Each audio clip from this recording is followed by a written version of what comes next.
My sme práve vystúpili v Lisabone, kde sme prišli na 3 noci. Sme prvýkrát v Lisabone. Minulý rok sme boli v Porte, takže to aspoň môžeme porovnať, aj keď počasie nám veľmi nevyšlo, lebo má byť zamračené. My sme chceli trochu slniečka, ale tak nevadí. A leteli sme so spoločnosťou Swiss. Bola to príjemná zmena, pretože väčšinou sme lietali len s nízkonákladovkami, aj keď neviem, to je nízkonákladovka, alebo ne? Ktorá? Toto Swiss. No a bolo to fajn, pretože nám nikto nekontroloval veľkosť batožiny, dokonca sme dostali ešte aj vodu na palube. Ja musím ísť na to veď. Dobre, ja idem.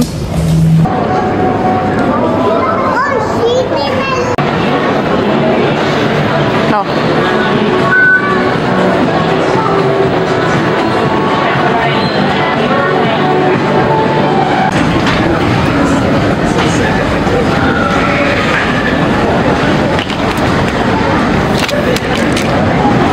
Sme dostali ešte aj voucher za to, že sme si dali kufor do podpalubia, tak sme dostali 6 frankov.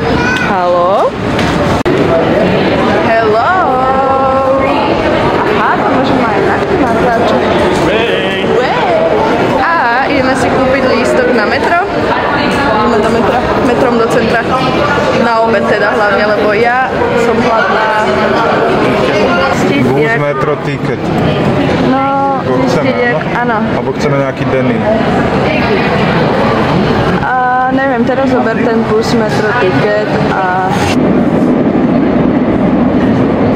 Nekameruj.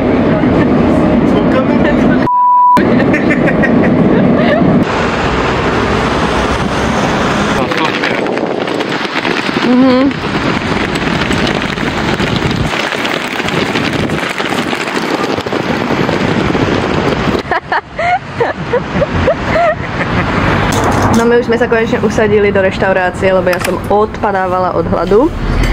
A sme v nejakej tradičnej portugalskej, prinesli nám kozí sír a polievku a druhé máme nejaké tiež špeciálne jedlo. Kohúta s krvou.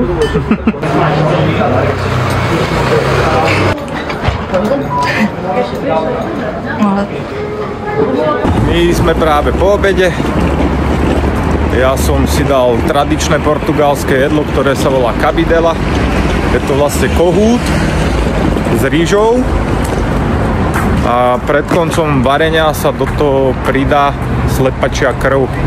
Bolo to také zaujímavé, Ja som to ani neochutnala, radšej. Ja som si dala rýžu s rybou.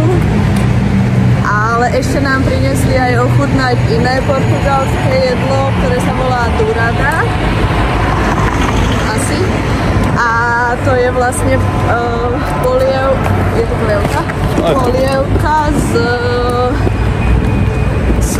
z kravieho žalúdka. Také klasické držky, jak u nás. Áno, také to je podobné. Z obedu ideme rovno na miesto, kam som sa ja tešila asi o niečo viac ako Ondro, a to je táto bižutéria s veľmi peknými a lacnými šperkami. Tak, toto je že brutál. To sme v bižutérii.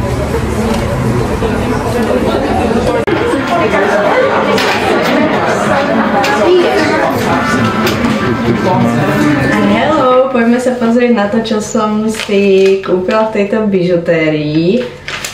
A táto bižutéria sa volá Sentido da Cor v Lisabone.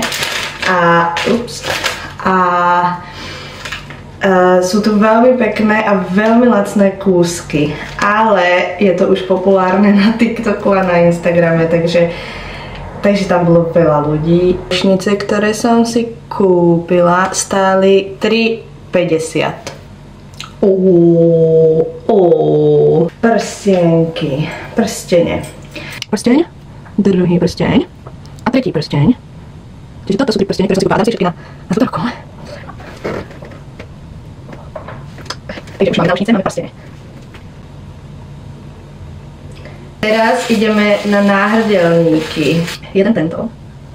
To je vlastne taký malý jazvečík. Podľa mňa strašne sa tento cík hrozne páči. Druhý náhrdelník je taký obyčajnejší, srdiečkový. Ale veľmi pekný tiež. A tretí je taký trošku farebnejší, nech to oživím. A ten je takýto vlastne. Veľmi pekný, taký. Všetky sú pekné, ja neviem akým.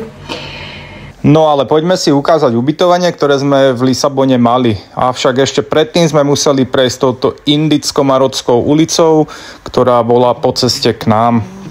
Toto je naše ubytovanie, kde sme si rýchlo zložili veci a rovno sme sa išli pozrieť na najznámejšie trhovisko v Lisabone.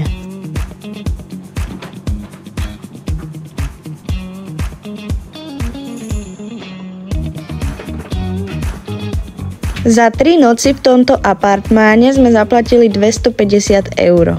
My sa práve nachádzame na trhu Feira da Ladrón, kde majú veľa second hand, vintage, hipsterských kúskov a ideme vám to tu ukázať.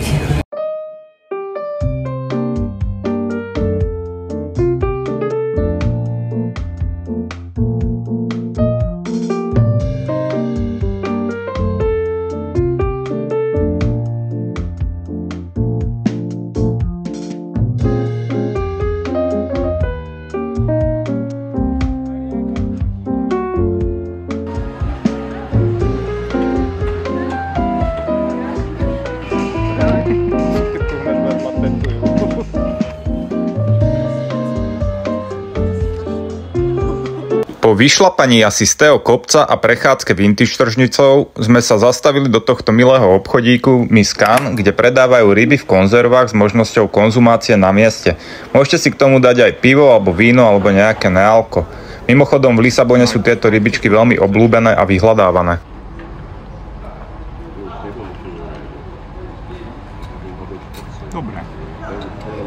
No a odtiaľ je to už len náskok na tento krásny výhľad, ktorý sa volá Mirador Santa Lucia.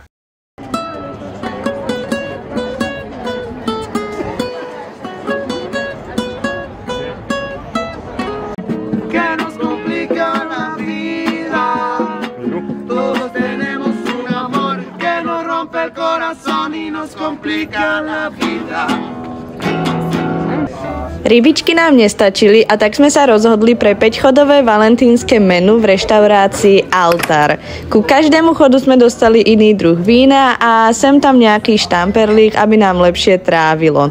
Reštaurácia bola veľmi romantická a personál príjemný. Alebo sa nám to zdalo z toho vína? Každopádne sme sa veľmi dobre najedli.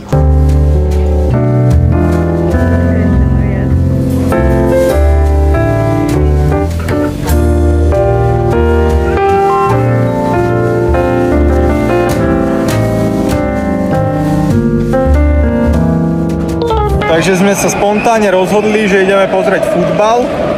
Sme teraz momentálne na štadióne Sportingu Lisabon, kde hrá Lisabon proti Aruke. Výsledok je momentálne 1-1. Je tu strašne veľa ľudí, je to fakt zážitok.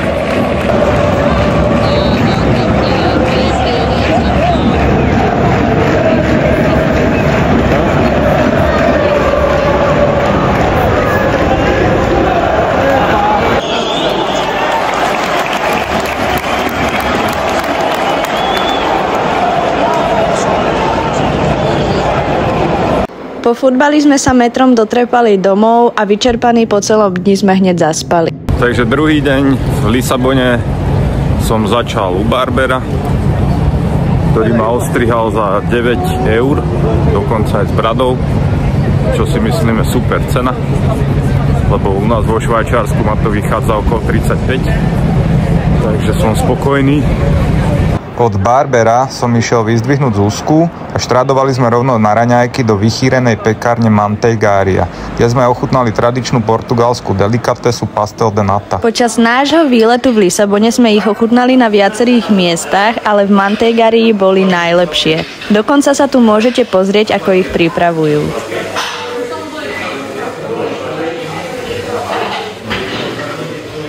A takto sme si ich vychutnali s kávou na lavičke pred pekárňou.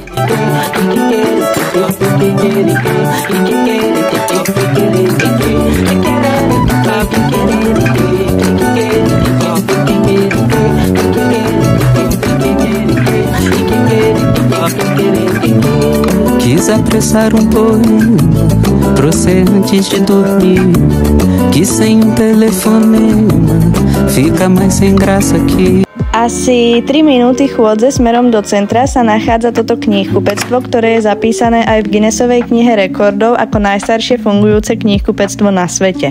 Knihy tu predávajú ako po portugalsky, tak aj v angličtine, čiže ak radi čítate, je to pekný suvenír z Lisabonu. Ak požiadate pani predavačku, tak vám dá aj štempel z najstaršieho knihkupectva.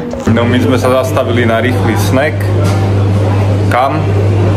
Neviem, jak sa to volá, ale je to vlastne takýto koláč z tresky. A dali sme si k tomu portské víno. Takže ideme to ochutnať.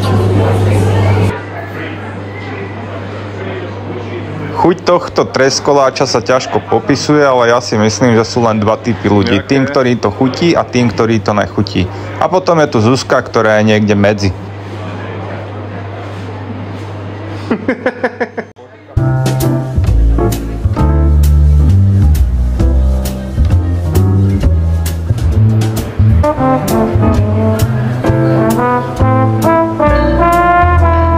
Po obede sme trávili poznávaním Lisabonu, pozreli sme víťazný oblúk, zablúdili na Ružovú ulicu, ktorá je dosť populárna na TikToku, avšak nás nejako neohúrila, tak sme pokračovali ďalej na Time Out Market, čo je vlastne trhovisko, kde viete nakúpiť čerstvé potraviny ako zeleninu, ovocie alebo ryby.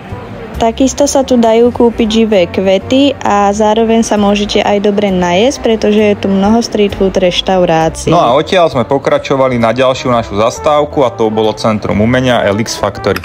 Sú to vlastne rôzne obchodíky, galérie, kaviárne a reštaurácie situované v industriálnych budovách starej továrne.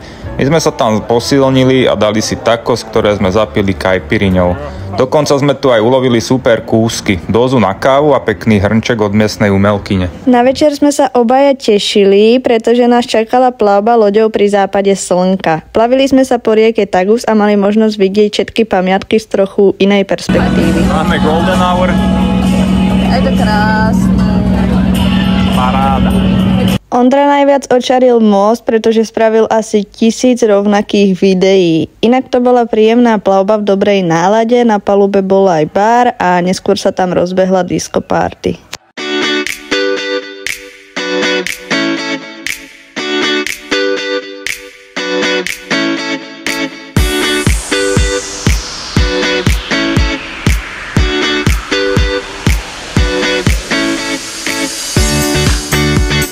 Druhý deň sme ukončili vo veľkom štýle s ústricami a margaritou v reštaurácii s príznačným názvom Oyster and Margarita. Ústrice sme jedli prvýkrát a veru chutili, ako keby sme si poriadne glgli morskej vody. Našťastie to zachránila tá margarita, ktorú sme pachuť spláchli. Takže dnešný deň sme opäť začali u Barbera. Dneska bola na rade Zuzka. Zaplatili sme koľko? 10 eur si vypýtal, ale Zuzka teda je spokojná. Mne sa to tiež páči. Takže sme im nehali 15. Ale super. V kaderníctve nám riadne vyhľadlo, tak sme sa rozhodli ísť ochutnať najvychýrenejšiu bifanu v Lisabone. Asi 15 minút sme stáli v rade, aby nám nakoniec povedali, že sa dá platiť len v hotovosti, ktorú sme samozrejme nemali. Tak sme sa rozhodli pre inú reštauráciu, kde sme si mohli aj sadnúť a bifanu sme ochutnali tam. Inak je to jedlo pripomínajúce burger, taká žemla plnená mäsom, mne to moc nechutilo, tak Ondro si dal nakoniec 2. Posilnený obedom sme sa vybrali k tomuto ikonickému miestu, ktoré vystihuje Lisabon a je vyobrazené na mnohých pohľadniciach. Spravili sme si pár záberov a pokračovali ďalej od centra do modernej časti Lisabonu, kde nás čaká posledný highlight výletu. Ním bolo oceanárium, ktoré nás obidvoch očarilo. Veď posúďte sami.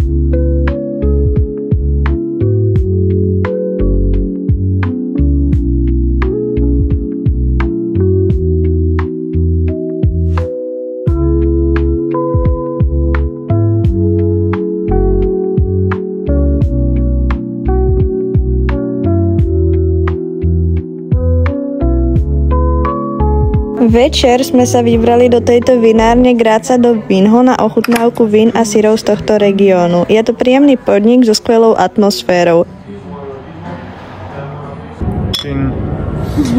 Takže náš 3-dňový výlet po Lisabone uzatvárame na tomto krásnom Miradore Santa Lucia a zajtra už letíme naspäť do Zürichu.